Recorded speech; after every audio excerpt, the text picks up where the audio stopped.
Welcome to the Corporate Caffeine podcast. Today's episode is actually a recording from one of my recent live streams. I do these every Wednesday at 12:30 Central on Facebook and on LinkedIn. I'd love for you to join me there. Just a warning though, these are a little weirder and a lot more personal. So I hope you enjoy, and let's go ahead and dive right in. Hey, you guys. Happy Wednesday. This is Dacia. Every Wednesday, I do a live stream and we call it Corporate Caffeine because my goal is to really get you fired up around your success. So sometimes and I say we, meaning you and me in conversation, because I can see your comments, especially if you're on LinkedIn. Sometimes we chat about what you should be doing professionally. Sometimes we chat about what you should be doing personally. And oftentimes, kind of like a weird warning, it's not so much what you should be doing, but I really want to provoke you to thoughts and to a point of view related to self-awareness, related to opportunity, related to all sorts of stuff.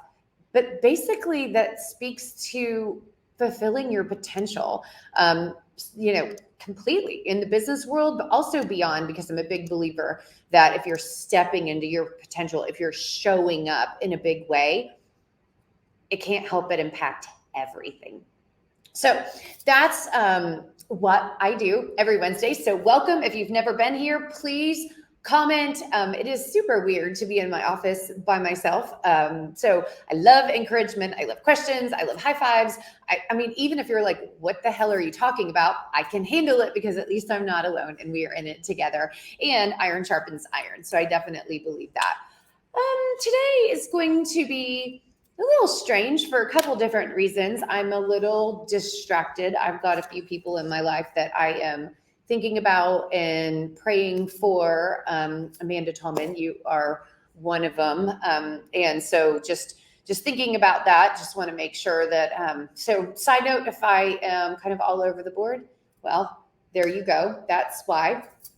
And then also, because this topic is, hard to wrap your arms around. And Alec, thank you so much. It's great to see you. I would love to hear what you're thinking about this topic, especially since this is one of your favorites.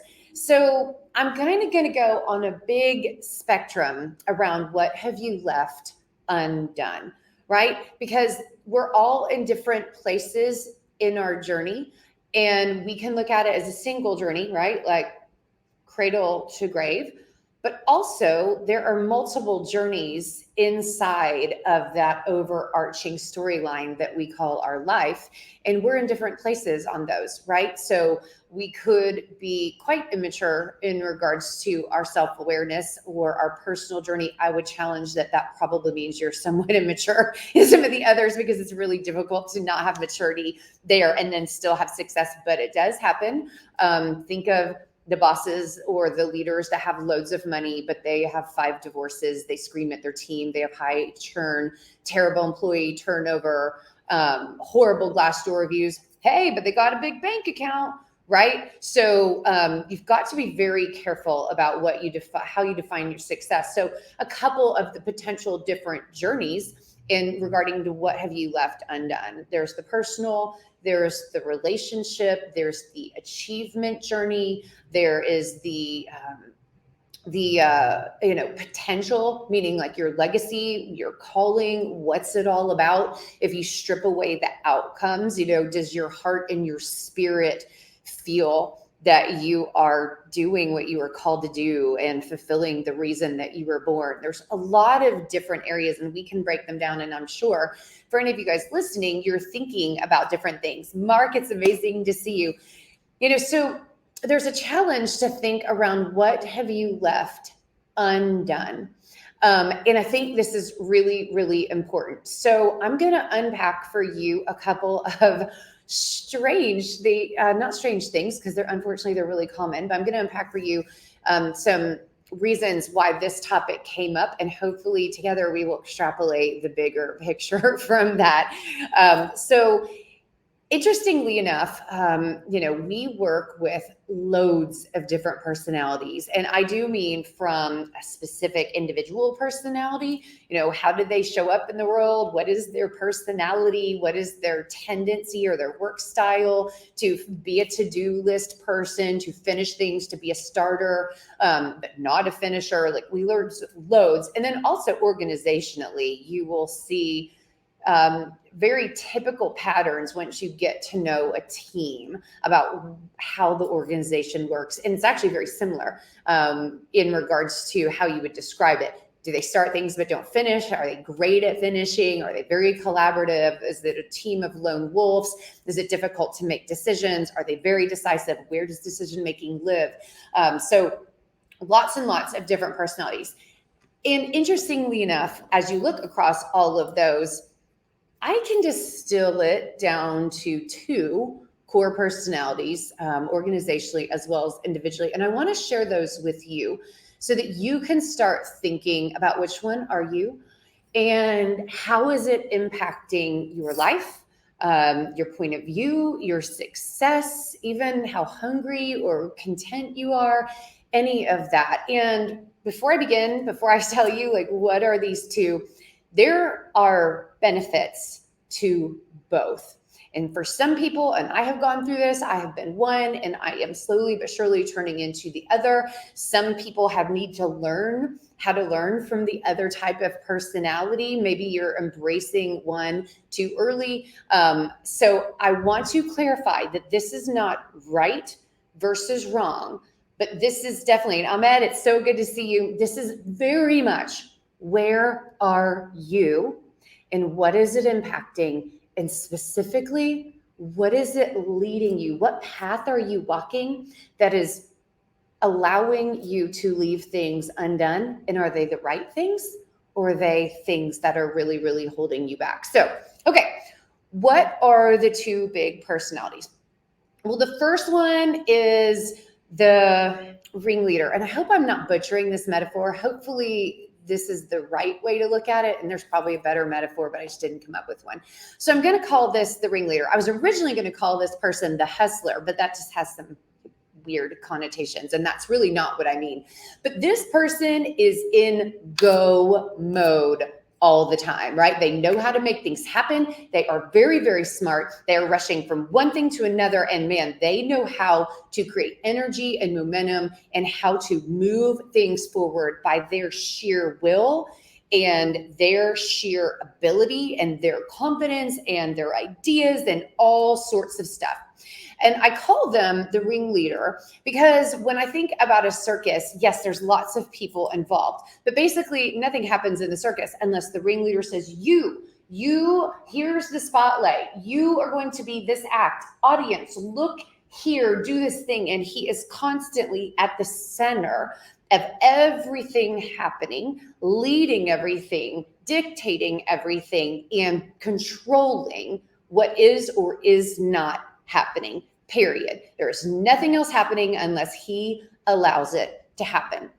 Now, this person definitely knows how to dream and achieve, right? But there is a point where you care so much about your ability or your point of view or your specific level of excellence, perfection, that you anchor to what has worked and it keeps you from moving forward because you won't allow anything to move forward without your stamp on it. So it's interesting about the ringleader is they get a lot done until they hit their capacity and then they can never get more done than that, period. That is as much as they can possibly maintain. And who knows, maybe if we're going to extend this metaphor, maybe that's why it's a 3-ring circus and it never turns into a 10-ring circus or a 20-ring circus or 100 million ring circus, because it's not possible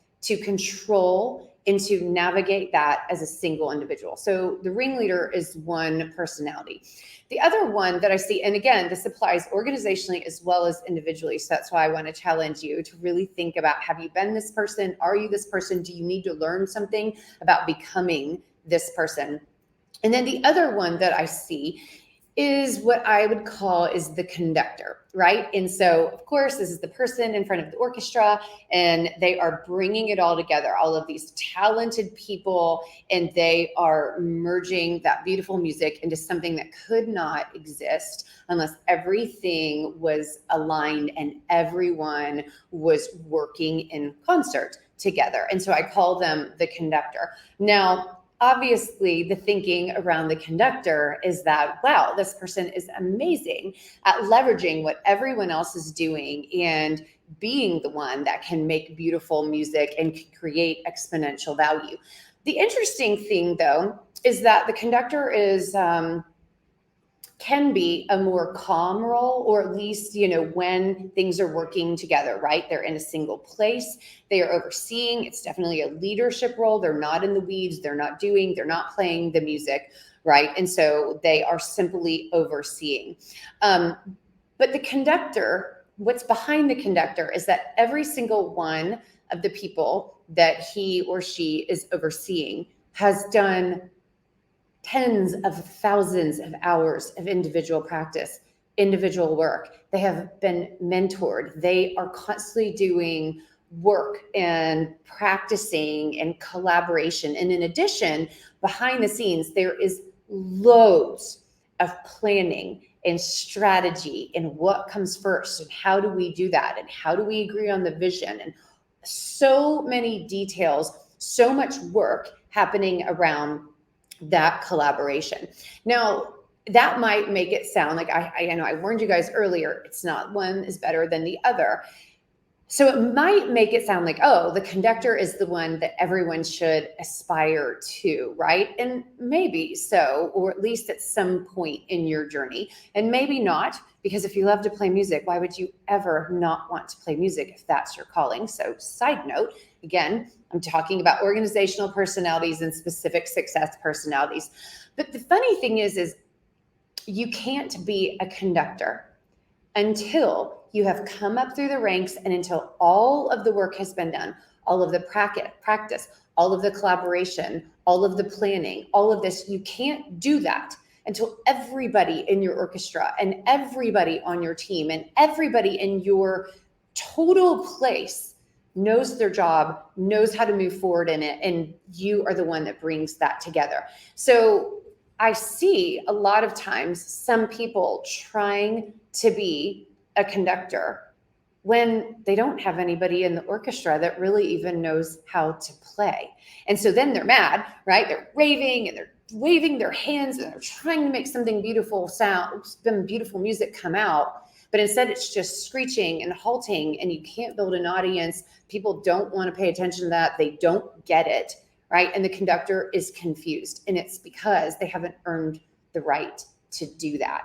And so I wanted to, and so what can be left undone? Well, all of it. What was left undone for the conductor, if it is not beautiful music that's coming out, is that they didn't do any of the pre-planning and the work and the sweat and the elbow grease that was required in order to earn that title and earn that role, because behind it was somebody that was in hustle mode, or maybe not, but was definitely one of the musicians or somebody that did the work and learned piece by piece, bit by bit, perspective by perspective, what it takes to bring it all together. So I want to bring that up because I frequently see, if you are in the wrong place with, the right personality, it can leave loads of stuff undone, or it can create roadblocks for you and for your organization, depending on where you live. So I want to walk through a couple of different tips. It doesn't matter which one you need to be, doesn't matter where you're at, doesn't matter what you aspire to, but I want to walk through a couple of tips or symptoms that maybe hopefully will provoke some self-awareness and help initiate, more success, more forward motion. So what are those? So the first one is probably not going to be surprising, you guys. It's do the work. And that's the thing about both sides. If you have an amazing conductor, they did the work. They earned the right, and they're constantly doing the work behind the scenes to make sure that beautiful music has happened. And then obviously the definition of the ringleader is he does the work. Like, he is out there making it happen. He's beating the bushes. He is creating momentum. He is building an audience. He is doing the things that need to be done. So he is doing the work. So if you find yourself somewhere in this middle place where you are one or the other personality, but you haven't achieved the kind of success and momentum, are you really doing the work? Or are you playing a role that you need to be doing alternative work for? So get in there and do the thing. And, specifically about marketing as an example, there's no silver bullet. And about hiring, there's no silver bullet. And about leading, there's no silver bullet that all of a sudden, poof, you know exactly how to do any of this well, how to make money, how to be a great parent, how to be a great partner, how to be a great spouse, how to be a great friend. There's no silver bullet except to do the work, period. And I so frequently see people frustrated that they're not achieving or ascending or realizing success. They're trying to do that manifestation thing. And they're wondering why checks for $1 million aren't just showing up in their mailbox. It's because they're not doing the work, right? So I know I'm getting my little scowly face on right now, but do the work is one piece of that. And you need to ask yourself, are you doing the work? The second is about getting into action. So the great thing about the ringleader is they are in constant action. And here's what I mean. One of the things that I see frequently from a conductor personality is that they ask a question and they are given an answer by their team, by their CMO, by their consultants, by their coach, by their wife, by whoever. And it's either not what they are expecting to hear, or it doesn't mirror the answer that they have in their head. And you know what they do? In action, they keep asking the same question, because that's the action they keep taking. They keep circulating on that. So when you ask a question, you actually have to decide to decide. You have to decide to listen, and then you have to decide to make a decision about that. Because I see so frequently, like, we build a marketing plan as an example, right? There is the plan. It was what you wanted. It answered the question, what should we do now? Why should we do it? How do we know it's going to work? It answered the question, and then that person will still come back and go, okay. Where do we go from here? Okay. Walk me back through this. Okay, why are we doing this? And it happens over and over and over again. So a provocation for you in regards to thinking through, like, what have you left undone? Are you so committed to the question and your ownership of the answer that you're leaving loads of things undone because you refuse to believe the answer, or it's not the easy answer, and the work doesn't look like what you think it was going to look like? So stop asking the same question. Ask great questions, and then decide to move forward and ask better questions, not the same question, right? All right. The other thing, and this is just an extension, I started really going into that. Decide to make a decision. And I know that sounds so silly, but people will they'll finally get to the point where they're like, okay, I hear you. I understand what you're recommending. Okay, I get it. Or, they get feedback from their friends, or they hear, and then they have to decide to change, or decide to spend money, or decide to say I'm sorry, or decide to do the work, no matter what the work looks like. And guess what? They don't want to, because it's so scary. Well, not doing the work is a decision, you guys. Like, it is a decision, because if you don't move forward in your journey, and if you don't make a decision about how to move forward, it will be decided for you. You might become irrelevant. You might get stuck. You might leave a lifetime or years worth of undone things because you just were loving the safety of swirling around and thinking, what if? But then you didn't decide to decide. So that decisiveness is so, so critical. It's okay to spend time figuring out what the right path is, but you have to decide that you are going to move forward, and it ought to be time bound, right? So decide to decide. And then the final thing that I am going to provoke around here that always is kind of the foundation of all of this is, are you understanding what's being said, or are people understanding you?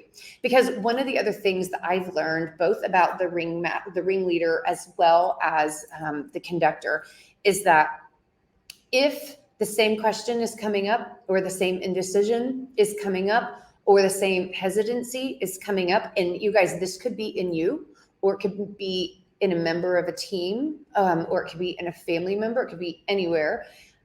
It's because something is not understood. It's because the words that are being used and the way that we are communicating has not actually created understanding. And so the final piece is, what are the assumptions? What are the fears? What are the concerns? What are the things that are not being said that are actually the things that are standing in your way, whether it's your personal journey or your professional journey or your relationship journey? Because that is absolutely critical. People always tell on themselves. They always tell on themselves. And when I say that, of course, it sounds like little kid language, right? Like, I'm going to tell on you. But the deal is that sometimes you're telling on yourself by something wonderful. I mean, just a part of your character that you give to the world, and the ways in which you navigate decisions and collaboration in your success journey tells everything about who you really are and how you really function. So you have to allow people to tell on themselves and then believe them when they tell you through their actions who they are. But you too, you have to look in the mirror and think through that. What are you saying? And this is a painful one, but the things that you have left undone will tell you loads about where you are and the real questions you should be asking and the real answers that you should decide to take action on and decide to believe other people and to find a confident answer. One quick example is, we've had a number of clients, unfortunately, over the years, not right now, thankfully, but a number of clients where we have a list and it shows the completed list, and then it shows all the work in progress, and the completed had 2 or 3 things on it, and the work in progress had 67 things on it, and stuff that was dating 6 months back, a year back. I mean, it is literally like a graveyard of great ideas that people were trying so hard to go back and find a new answer for the leader who kept asking the same question over and over and over, and just would move forward, but always wanted to stay as the ringleader when it was his time to be the conductor. And then the same thing, a conductor where there is a load of things that are undone in this person, and it's because there's not appropriate delegation happening, and they're not there yet. Like what they want, what they believe about how they need to move forward, it's not appropriately assigned because that's not where they're at in their journey. And so they keep asking the question that's going to make things happen without the work. So hopefully I didn't sound like a total sourpuss today. It's really not that. It's just that we, coming up to the end of the year, there's a lot of assessing around how did our clients perform? How did our team as individuals and as a team perform? I know there's a lot of that energy out there right now around looking back over the last year or 2 years, which have been incredibly difficult for many of us, some good difficulty, some bad. And, and then also looking forward, how are things going to change? And the irony is so often, if you don't figure out where you're at in your journey and you don't take that personal accountability, the answer is it's never going to change because you haven't decided that it's time. And you've decided it's comfortable standing and sitting in ignorance or putting your head in the sand. Wow, now I really do sound sour. But I just want more for you around that. So I'll leave you with one final thing. It kind of cracked me up. Have you guys ever seen, the great TikTok videos and the shorts where the girls dancing around and they go, and then all of a sudden, like, they didn't have makeup on, or their hair has changed, they're different clothes, and voila. I just want you to think about, are you treating your life like that? Are you like, oh, the answer should just be poof. Oh, I'm different. But then you look around, you're like, what? I'm not different. I'm the same. Of course you are. Of course you are. Everywhere you go, there you are. So what I want for you as you look towards the next year is I want you to look in the mirror first and then do the work, and decide where you're at and decide, what level of personality, what do you need to learn and harvest, who do you need to become? Put the people around you that can help you and decide to move forward. But look at what has been left undone. That work, that's the hard work. And here's a little hot tip for you, that like a little optimistic side note. Sometimes the work that was left undone, like for instance, take a peek at your to-do list. I have like a couple right here. Take a peek at your to-do list. In regards to the things that have been left undone, maybe they're the stuff that didn't need to be done in the first place. And guess what? That means you are firing on all cylinders, and you need to give yourself a pat on the back, because the stuff that you left undone was right. And those were the good decisions that moved you forward and that helped you prioritize and keep going, right? Keep making those difficult decisions. So, as Alex says, in the comments, like personal accountability. I mean, that's really what I'm challenging you towards, because it feels good once you get used to leaning into the discomfort, because that's what makes you strong, and that's what makes you powerful, and that's what helps you unleash your potential. So you guys, thank you so much for joining me today on Corporate Caffeine. If you have not yet seen, Corporate Caffeine is now a podcast. It's on YouTube, it's on Spotify, it's on Apple, it's on whatever your favorite podcast is. So please take a peek, search Corporate Caffeine. We would love to hear your comments. We would especially love if you chose to subscribe, and hit me up in direct message if you've got somebody that you think would be great on live stream or great on the podcast. We love interesting people that are challenging others to be their best selves, and in the meantime, doing the work that they need to do to be their best self. So we love showcasing those amazing hidden heroes that can help us all. So Dwight, as always, amazing to see you. Thank you so much for your friendship online here. And everyone, as always, onward and upward.